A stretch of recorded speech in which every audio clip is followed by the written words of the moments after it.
Hello, I'm Karla Schaffer. And I'm Tracie Reynolds, filling in for Eric Roby, and this is Anne Arundel County Week in Review. Making headlines this week, County Executive John Leopold and local elected officials are urging the County Council to support proposed funding to build a new Severna Park High School. County Executive Leopold had this to say about the importance of funding the new school. The county has already begun the process of replacing this school, and any delay at this point could prove fatal to the prospect of beginning construction, given our current and projected revenue picture. The parents, teachers, and staff of this community are depending on our elected officials to follow through on their promises. Members of the state legislative delegation joined County Executive Leopold in supporting the project. Senator Ed Riley and Delegate Kathleen Vitale both served on the council and were instrumental in providing funding for the project. Almost $750,000 has already been appropriated or encumbered for the new high school, and along with Delegate Tony McConkey, Riley and Vitale have worked with state school construction officials in maintaining the combination of state and county money necessary to complete the work. County Executive Leopold has met with Council Chairman Dick Ladd, who indicated that he appreciated the strong support for the project and is aggressively working to garner the votes necessary to move the project forward. The fiscal year 2012 budget recommends $3.6 million for planning and design of the high school. County Executive Leopold encourages job seekers to attend back-to-work seminars that start this week at multiple locations throughout the county. The county executive had this to say about the Back to Work initiative. The best way to land a job in this difficult economy is to have an edge that others do not have. These presentations, sponsored by the Workforce Development Corporation, give prospective employees the knowledge and tips they need to be successful. A total of 8 free seminars are being offered at the Arnold, Arundel Mills, and Glen Burnie Anne Arundel Career Centers, as well as the West County Library, featuring employment strategies for industry professionals in fields such as information technology, medical, and hospitality. Seminar topics include resume writing, interviewing skills, networking, and federal job application process. The events will all culminate on Wednesday, May 25th, with the Fort Meade Community Job Fair, which will feature 87 employers. Job Fair employers will be offering entry to senior-level positions in information technology, healthcare, military support, professional services, food service and transportation, telecommunications, business management, human services, office administration, and sales. To find out more or register for an event, call 410-777-1824 or go to www.aawdc.org. And if you tuned into last week's show, you may remember our in-studio guests were Kathleen Koch, Executive Director for Anne Arundel Community Development Services, and one of her clients who recently purchased a new home with the assistance received from ACDS. Anyone interested in home ownership and current homeowners are encouraged to attend the annual Housing Expo, which will be held at Marley Middle School on this Saturday, May 21st. County Executive Leopold encourages residents of the county to attend, stating, "The Housing Expo is a great place to learn about the path to home ownership and the programs available to assist buyers. Counselors help citizens to prepare financially for buying a home or avoiding mortgage foreclosure. Many people who never thought they could afford a home have successfully purchased a home with the assistance of this annual event and the services offered through ACDS. The expo will be held from 10 a.m. to 2 p.m. at Marley Middle School, located at 10 Davis Court in Glen Burnie. It features exhibits, workshops, information about financial assistance programs, and activities for children. In addition, attendees will have a chance to talk with housing counselors, lenders, and realtors, as well as nonprofit housing agencies about the home buying process and the products and services available to Anne Arundel County residents. Housing counselors will also be on hand to provide a free credit report and assist anyone who may be having trouble paying their mortgage or facing foreclosure. Anne Arundel Community Development Service is a private nonprofit corporation established in 1993 by Anne Arundel County to create and retain affordable housing opportunities within the county. This is a free event and is open to all citizens of the county. For more information, please call 410-222-7600. In this week's Hot Topics, the Anne Arundel County Fire Department responded to 1,375 calls for service. This included more than 1,070 emergency medical calls and 103 fire calls. One incident this week caused quite a scare for a Glen Burnie resident when he discovered smoke in his residence, while a second incident caused significant rush hour delays in the Annapolis area when a vehicle left the roadway, overturned, and trapped the driver. With us now to tell us more about these incidents is Division Chief Michael Cox of the Anne Arundel County Fire Department. Chief? Thanks, Karla. The first incident occurred around 10:20 p.m. on Monday, May 16, 2011. At this time, Anne Arundel County firefighters responded to a reported dwelling fire in the 7800 block of Lamar Road in the Marley area of the county. The first unit to arrive on the scene reported smoke coming from a two-story single-family dwelling. At that time, an interior fire attack was initiated by the first arriving crews. In all, it took 24 firefighters about 15 minutes to bring the incident under control. The fire, which originated in the laundry room of the home, was being ruled accidental and was attributed to a malfunctioning appliance. In another incident, county firefighters responded to a reported early morning accident on Tuesday, May 17, 2011. This incident occurred just before 7 a.m. when firefighters received a call for an accident on Route 50 near Cape St. Clair Road in the Annapolis area of the county. The first units to arrive on the scene reported a single vehicle rollover accident with entrapment. Firefighters were able to quickly free the trapped occupant. The female patient suffered minor injuries as a result of the incident and was transported Priority 3 via ground ambulance to Anne Arundel Medical Center in Annapolis to be evaluated for her injuries. Karla? Thanks, Chief. Law enforcement officials advised that the accident caused significant backups on Route 50 in both directions, as well as corresponding secondary roadways that were utilized to avoid the accident area. And there's more Weekend Review to come. Take a look at the community calendar for what is happening around the county. Stay with us. We will be right back.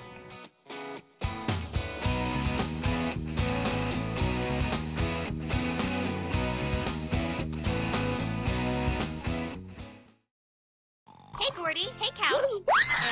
Whoa, somebody stop the ride. I'm going to a farmer's market. Want to come? Gee, Cornelia, I don't feel so good. You'd feel better if you ate fresh, healthy food from the farm, like peaches or watermelon. Sweet. I've never eaten a real peach before. Well, let's go. Look, there's all sorts of yummy stuff to eat at your local farmer's market. What's the matter, guys? How do you open the wrapper? It's cool. It's Sweet. fresh from the farm. Let's eat. Let's go to a farm. Welcome back. In today's Police Beat, Public Information Officer Justin Mulcahy joins us to talk about a reported burglary in West County. Justin? When officers arrived on scene, they spoke with a 39-year-old female victim who advised that she was awoken to the sound of someone trying to make a forced entry into her home. The victim observed the suspect standing inside of her home near the front door. At that time, the suspect fled the scene on foot in the direction of Morgan Station Road. No property was reported to be taken from the residence at this time. Several officers canvassed the area but were unable to locate the suspect. Right now, through the investigation, the suspect is being described as a male, race unknown at this time, approximately 5 feet 7 inches tall with a medium build, last seen wearing all black clothing, black gloves, also wearing a black ski mask. Folks, we're going to move on to our second incident now. That took place on April 16th. That's when detectives from Northern District's PACT unit, that stands for Police and Community Together, they concluded an investigation into drug activity in the Brooklyn Park area of Anne Arundel County. Around 10:30 in the morning, Northern PACT detectives, with the assistance of the Special Operations Section, they executed what's known as a no-knock narcotics search warrant. This was at 233 West Edgevale Road in Brooklyn Park. The search warrant resulted in 2 arrests and detectives seizing heroin, drug paraphernalia, also money, and a 1994 Toyota truck. As a result of the operation, detectives seized 23 capsules of heroin, estimated at about 7.8 grams, with a street value around $2,000. They also seized $500 in cash, more specifically paraphernalia, and the aforementioned Toyota truck. Suspects arrested in this case: Justin James Banky, age 30, of 233 West Edgevale Road in Brooklyn Park. He was charged with possession with intent to distribute CDS heroin, also possession of CDS heroin, and possession of CDS paraphernalia, 2 counts. The second suspect arrested was Jennifer Ann Painter, age 25, of the same address, 233 West Edgevale Road in Brooklyn Park. That suspect was arrested on a violation of probation warrant. Now, folks, as always, if you have any information on any crimes or suspects mentioned on the show, don't hesitate to call, email, or text your tip to Metro Crime Stoppers hotline. It's available 24 hours a day, toll-free at 1-866-7-LOCK-UP, or you could text message MCS plus your message to CRIMES. That's 274-637. Your third option, visit the website at www.metrocrimestoppers.net. Remember, phone calls not recorded and callers remain anonymous. You might even be eligible for a cash reward of up to $2,000. Thank you, Justin. We hope someone with information will see this report and call with a tip. Well, the Anne Arundel County Department of Health will increase its fee for certified copies of birth certificates from $20 to $30 effective June 1, 2011. The change is due to a state of Maryland fee increase for birth certificates. This is the first increase since June 2003, when county fees for a birth certificate were raised from $10 to $20 as a result of state legislation. In 2010, the Department of Health's Vital Records Office issued more than 8,500 certified copies of birth certificates.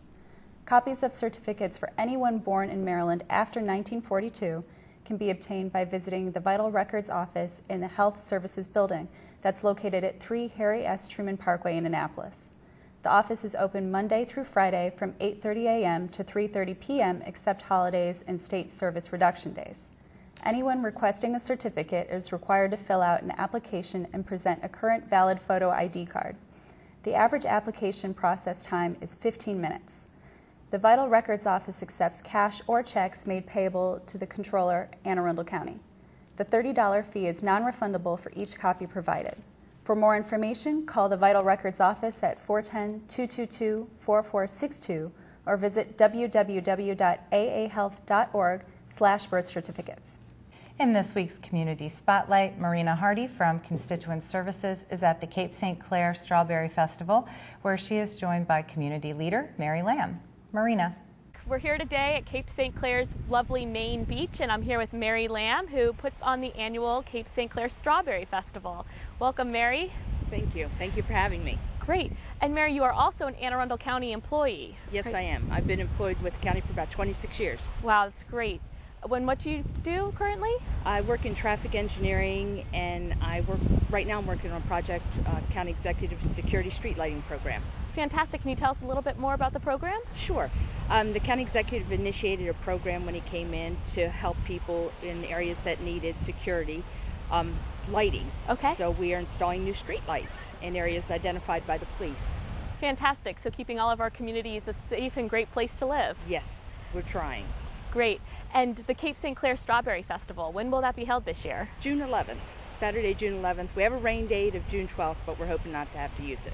Great. So do people show up at the beach at any time, or? Well, actually, we start with the parade at the firehouse. That's at 10 o'clock, and then that leads them down here to the main beach where we're at today.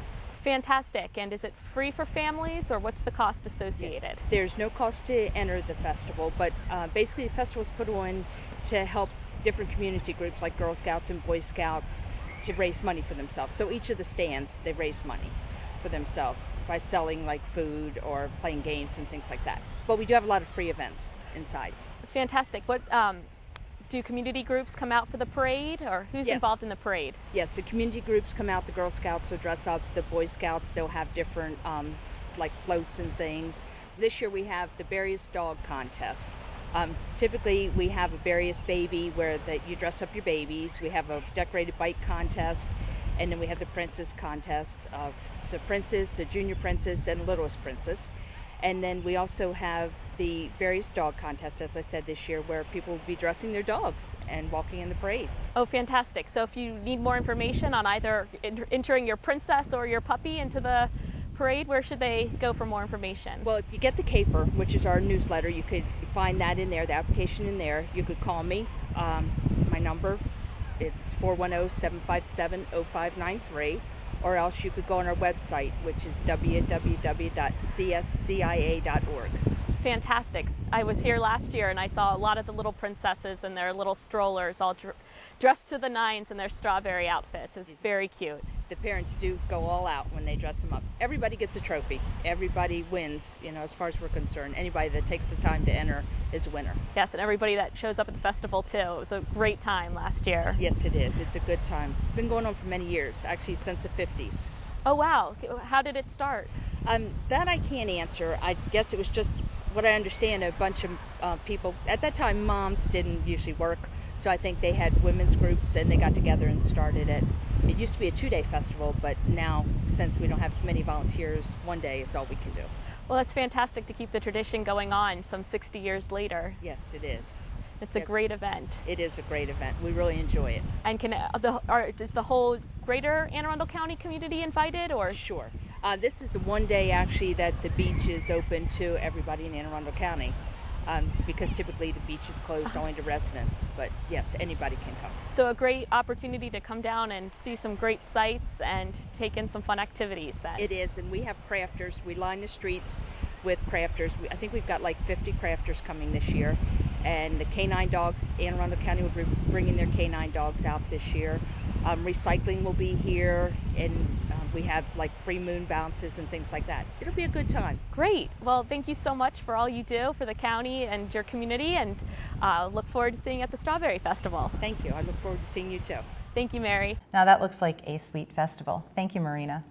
And the Anne Arundel County Forestry Division encourages landowners to participate in the county's reforestation program.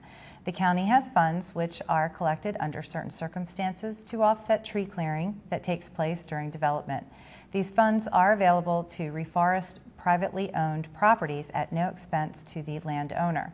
However, the reforested area must be placed in a protective conservation easement. The benefits of reforestation include reducing impacts on stormwater runoff and erosion, provide wildlife habitat, filters pollutants from air, soil, and water, and enhances property values. County forestry staff will work with interested landowners to develop a reforestation plan, hire a contractor to implement the plan, supervise plantings, monitor the survival of plantings for a period of 2 years, and replace plantings that do not survive. Interested landowners should contact the forestry section of the Anne Arundel County Department of Inspections and Permits at 410-222-7441 for more information. Mary Felter, Public Information Officer for the Department of Aging and Disabilities, joins us with another scam warning targeting seniors. Mary? Thank you, Karla. Today I'm welcoming back Pam Toomey, who is the coordinator for a grant program we have at the office. And I asked her to come because she's running the Living Well program. Welcome to the program. Hi, Mary. Thank you. Nice to be here. Last week when I interviewed someone from the department, it was concerning a scam, and they were using the term Living Well, and it was really not the thing that anyone should get involved in. It involves sending money in with a promise to receive money back, and it was definitely a scam.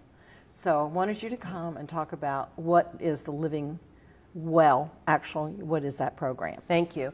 Yeah, actually the Living Well program is not a scam, and if anybody calls and asks for money, it certainly is not our Living Well program. Our Living Well program is sponsored by the Department of Aging and is a completely free program. We do not go out and solicit people to participate in our program. It's a completely voluntary program, and it's a free 6-week workshop. There's absolutely no money required. And what exactly, it's called Living Well with Chronic Conditions. What kind of chronic conditions are we talking about here? Well, actually, we hold the workshop for a variety of chronic conditions, and it's open to adults, actually age 18 and older, and anyone with a chronic condition can come. It benefits all different types of chronic conditions, such as high blood pressure, heart disease, even obesity, anxiety, depression. We've had folks with Parkinson's disease come to the class. We've had some folks with MS, so any sort of chronic condition is welcome in the class. And I understand the workshop is going to be coming up in June. What is the program set up for that? Yes, actually, we're wrapping up 2 workshops right now. We're doing one, finishing one up at the Pascal Senior Center, and we're actually conducting one up at a church in Hanover, Maryland as well. We're getting ready to start a new series of workshops in June, actually June 21st. We're going to start a new workshop at the Annapolis Senior Center, and that's going to be held on Tuesday mornings from 9:30 to noon. Wonderful program. Again, we teach adults how to handle all the different symptoms that are associated with chronic conditions. And we find that no matter what the chronic condition is, whether it's high blood pressure or heart disease or obesity, that a lot of the symptoms are the same, because no matter what the chronic condition is, people experience the same symptoms such as isolation and frustration and fatigue and depression. So we give you all the tools and teach you how to manage those symptoms so that you really can take charge of your life again. Is it taught as a lecture, or how do you all try to get this information across? It's actually, we have 2 facilitators that teach the class, but it's a highly participative class. So people learn from each other, they share ideas, and the class actually becomes more of a support group than a lecture. And you're going to start this in June 21st. How about July 5th? I understand you're not going to have a class at that particular time because of the holiday? Exactly. So we're going to hold the class every Tuesday for actually 6 weeks, but we won't have it the week of July 5th. Because of the holiday. So we'll actually go a week longer, and I think that session ends August the 2nd. And then after that, we actually will be starting a couple new workshops, and we're actually going to be holding some workshops at Anne Arundel Medical Center in one of their new buildings there at the Health Science Pavilion. So we're going to be starting those in the summer and then actually through the fall as well. I understand it's what they call a evidence-based program. Can you explain what evidence-based means? Sure. This program was actually developed by Stanford University, Stanford's Education Patient Center, and along with Kaiser Permanente. They conducted a 5-year study with over 1,000 random patients. And what happened at the end of it is the people that took this program that went through the 6-week workshop had some really good positive results. And the evidence proved that the people that took the workshop and stayed the course improved their health behaviors, they continued to exercise, they continued to use good forms of communication with their family members and physician, their overall health improved, and most important, they experienced less trips to the doctor and less trips to the emergency room. I think that's probably the most important part, is they're feeling much better as well. Absolutely. And they measured the patients at 3 months, 6 months, and a year, and still at a year outside of the program, they were experiencing overall better health and less trips to the doctor. Because the program really teaches people how to manage their chronic conditions and gets them to feel better. So where did the department get the funds to do this? Because nowadays we're all worried about funding. Where did the grant money come from? Do you know? Yeah, actually it came from the stimulus fund, and actually it was the Maryland Department of Aging, the state, that received the funds, and then the funds trickled down to all the counties.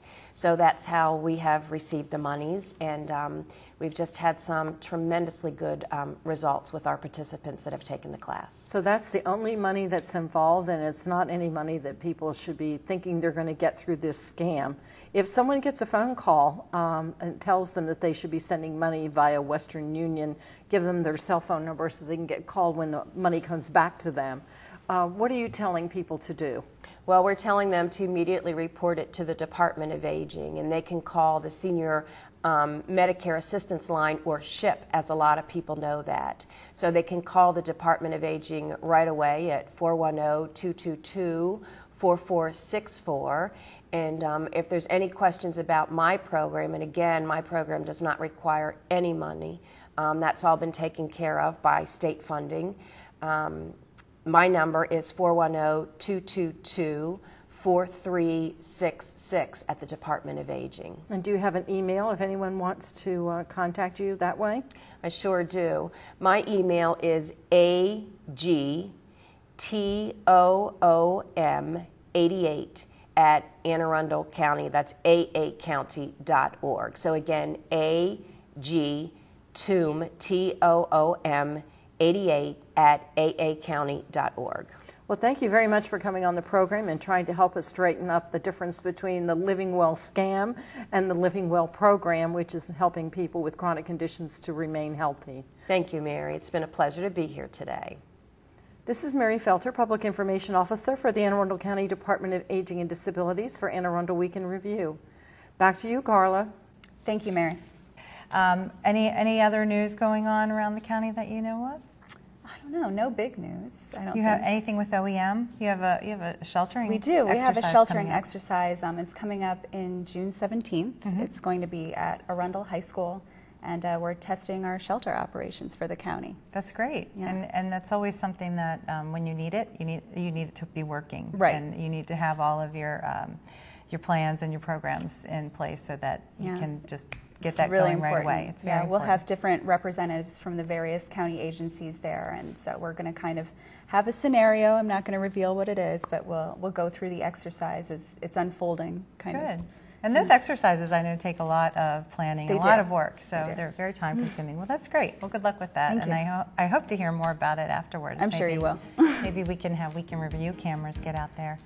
And that wraps up this week's edition of Week in Review. You can watch this episode online anytime at www.aacounty.org. Archived episodes are available at blip.tv and YouTube. You can also subscribe to the free video podcast at iTunes. Please tune in again next week for more highlights and news from around the county. We'll see you next time.